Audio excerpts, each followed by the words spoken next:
தேதி WHO-வின் இயக்குனர் doctor Tedros அவர்கள் ஒரு அவசர நிலையை பிரகடனப்படுத்தி இருக்கிறார்.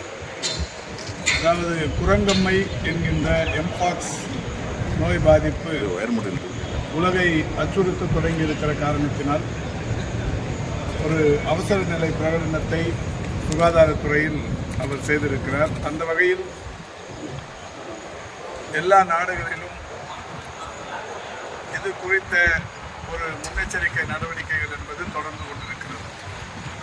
மாண்புமிகு தமிழ்நாட்டின் முதலமைச்சர் அவருடைய வழிகாட்டுதலின்படி தமிழகத்தில் இருக்கிற பன்னாட்டு விமான நிலையங்களில் இது குறித்தான முன்னெச்சரிக்கை நடவடிக்கைகள் என்கின்ற வகையில் வெளிநாடுகளிலிருந்து வருகிற பயணிகளை பரிசோதிக்கும் பணி தொடர்ந்து நடைபெற்றுக் கொண்டிருக்கிறது. அந்த வகையில் சென்னையிலும் கோவையிலும் ஏற்கனவே நான் நேரடியாக சென்று அங்கே பரிசோதிக்கும் முறையை ஆய்வு செய்திருக்கிறேன். இன்றைக்கு நானும் நம்முடைய பள்ளிக்கல்வித்துறையின் அமைச்சர் அவர்களும் திருச்சி பன்னாட்டு விமான நிலையத்தில் இது சம்பந்தமாக ஆய்வை மேற்கொண்டோம். மதுரை விமான நிலையத்தை பொறுத்தவரை கடந்த வாரம் பொது சுகாதாரத்துறை இயக்குனர் மருத்துவர் செல்வ விநாயகம் அவர்கள் நேரடியாக சென்று ஆய்வு செய்து வந்தார்கள். அந்த வகையில் தமிழ்நாட்டில் இருக்கிற 4 பன்னாட்டு விமான நிலையங்களிலும் ஆய்வுகள் மேற்கொள்ளப்பட்டிருக்கிறது. எல்லா விமான நிலையங்களிலும் மாஸ் ஃபீவர் ஸ்கிரீனிங் சிஸ்டம்ஸ் என்று சொல்லக்கூடிய வெளிநாட்டு பயணிகளை அவருடைய வெப்பத்தை அளவிடுகிற கருவிகளின் மூலம் ஆய்வு செய்யப்படுகிறது. தமிழ்நாட்டை பொறுத்தவரை ஒவ்வொரு நாளும் 58லிருந்து 64 பன்னாட்டு விமானங்கள் வருகிறது. இதில் சற்றேறக்குறைய 11,850 சர்வதேச பயணிகள் சராசரியாக வருகை புரிந்து கொண்டிருக்கின்றனர். அவர்களுக்கு காய்ச்சல் மற்றும் குரங்கம்மை குறித்த திரையிடல் செய்யப்படுகிறது. சென்னை விமான நிலையத்தை பொறுத்தவரை ஒவ்வொரு நாளும் 40லிருந்து 45 பன்னாட்டு விமான நிலையங்கள் வருகிறது. அந்த ஒரு விமான நிலையத்தில் மட்டும் 9,000 சர்வதேச பயணிகள் ஒவ்வொரு நாளும் சராசரியாக வந்து சென்று கொண்டிருக்கின்றனர். திருச்சியை பொறுத்தவரை 12 முதல் 13 வரையிலான பன்னாட்டு விமான நிலையங்கள் வருகிறது. இதில் மொத்தமாக இதுவரை 27,706 சர்வதேச பயனாளிகளுக்கு இந்த வெப்ப பரிசோதனைகள் என்பது செய்யப்பட்டிருக்கிறது. ஒவ்வொரு விமான நிலையத்திலும் ஐசோலேஷன் வார்டு என்று சொல்லக்கூடிய வகையில் ஒரு தனிமைப்படுத்தப்படும் அறை ஒன்றும் தயார் நிலையில் இருக்கிறது. அதோடு மட்டுமல்லாது இந்த பன்னாட்டு விமான நிலையங்கள் அமைந்திருக்கிற 4 நகரங்களிலும் குறிப்பாக திருச்சியை பொறுத்தவரை கியாப்பே விஸ்வநாதம் மருத்துவக் கல்லூரி மருத்துவமனையிலும், சென்னையை பொறுத்தவரை ராஜீவ்காந்தி அரசு பொது மருத்துவமனையிலும், மதுரையை பொறுத்தவரை ராஜாஜி அரசு பொது மருத்துவக் கல்லூரி மருத்துவமனையிலும், கோவையை பொறுத்தவரை கோயம்புத்தூர் அரசு மருத்துவக் கல்லூரி மருத்துவமனையிலும் இதற்கென்று பிரத்யேகமாக 10 படுக்கைகளுடன் கூடிய குரங்கம்மை வார்டுகளும் தயார் நிலையில் இருக்கிறது. அந்த வகையில் சென்னையை பொறுத்தவரை இந்தியாவில் வேறு எந்த அரசு மருத்துவமனையிலும் இல்லாத அளவுக்கு 10 படுக்கைகள் கொண்ட 2 அறைகள், குறிப்பாக 5 மகளிருக்கான வார்டுகள், 5 ஆண்களுக்கான வார்டுகளில் நெகட்டிவ் ப்ரெஷர் வார்ட்ஸ் என்று சொல்லக்கூடிய வகையில் அந்த வார்டுகளில் இருக்கிற இது போன்ற கிருமிகளை சக் செய்து வெளியில் அனுப்புகிற ஒரு அமைப்பும் இன்றைக்கு அந்த மருத்துவமனையில் இருக்கிறது. அந்த வகையில் மாண்புமிகு தமிழ்நாட்டின் முதலமைச்சர் அவர்கள் இன்றைக்கு தீவிரமாக இந்த பணியை செய்ய அறிவுறுத்தியிருக்கின்ற காரணத்தினால் இது தமிழகத்தை பொறுத்தவரை முன்னெச்சரிக்கை நடவடிக்கைகள் முழுமையாக செய்யப்பட்டிருக்கிறது. திருச்சியில் நடைபெற்றுக் கொண்டிருக்கிற இந்த முன்னெச்சரிக்கை நடவடிக்கைகளில் மாண்புமிகு அமைச்சர் பள்ளிக்கல்வித்துறை அமைச்சர்களும் மாட்சிமை தங்கிய மாவட்ட ஆட்சித்தலைவர் அவர்களும் பங்கேற்று இந்த ஆய்வு மேற்கொள்ளப்பட்டது.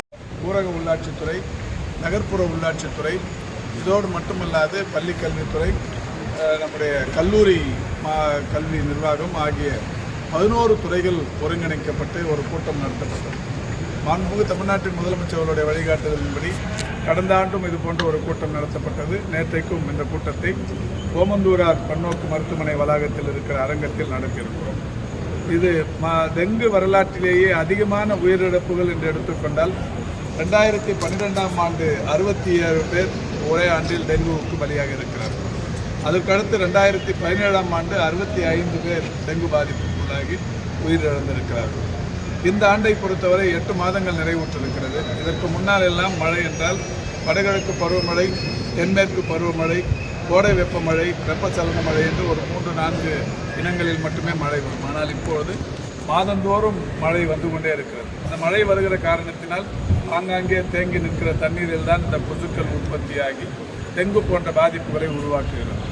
இந்த வகையில் இந்த ஆண்டு இதுவரை அந்த டெங்கு பாதிப்பு என்பது 11,000-ஐ கடந்திருக்கிறது. பாதிப்பின் எண்ணிக்கை கூடுதலாக இருந்தாலும் இறப்புகளின் எண்ணிக்கையை பொறுத்தவரை மிக மிக குறைந்து 4 என்கின்ற அளவிலேயே இருக்கிறது.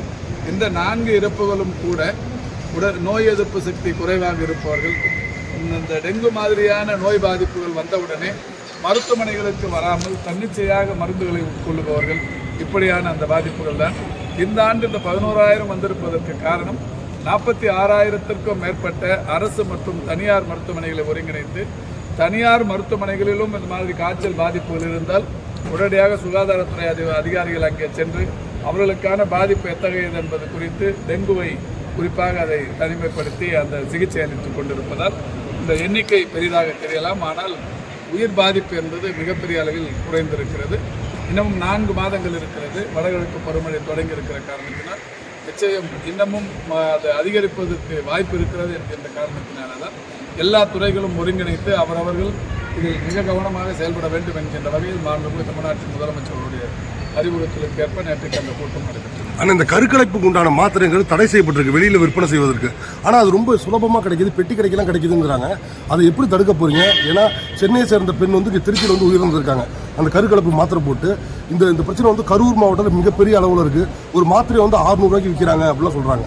இப்போ இது சம்பந்தமாக இந்த துறையின் அதிகாரிகள் தொடர்ச்சியாக மருந்து கடைகளில் எல்லாம் அந்த ஆய்வு செய்கின்ற பணியை தொடர்ச்சியாக செய்து கொண்டிருக்கிறார்கள். அவர்கள் வந்து ஒவ்வொரு நாளுமே ஆய்வுகள் மேற்கொள்ளப்படும் போது தடை செய்யப்பட்ட எந்த மருந்தாக இருந்தாலும் சரி, அல்லது போதை உருவாக்கக்கூடிய மருந்துகளாக இருந்தாலும் சரி, அதை விற்பவர்கள் மீது கடுமையான நடவடிக்கைகளும் எடுத்து வருகிறார்கள். ஆனால் நீங்கள் சொல்கிற மாதிரி பெட்டி கடைகளில் எல்லாம் விற்பதற்கு வாய்ப்பில்லை.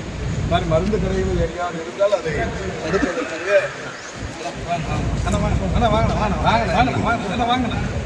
இல்லை, அது அந்த வேலையை வேற ஒருத்தவங்க பார்க்குறாங்க, கூட்டுறவு வேலை பார்க்குறாங்கன்னு சொல்லி ஒரு வீடியோ. இல்லை, அந்த மாதிரி தவறான செய்திகளை தொடர்ந்து ஊடகங்களில் பரப்புவது என்பது நிறையவே நடக்குது. ஒரு முறை நான் அது கூட சொல்லியிருந்தேன்.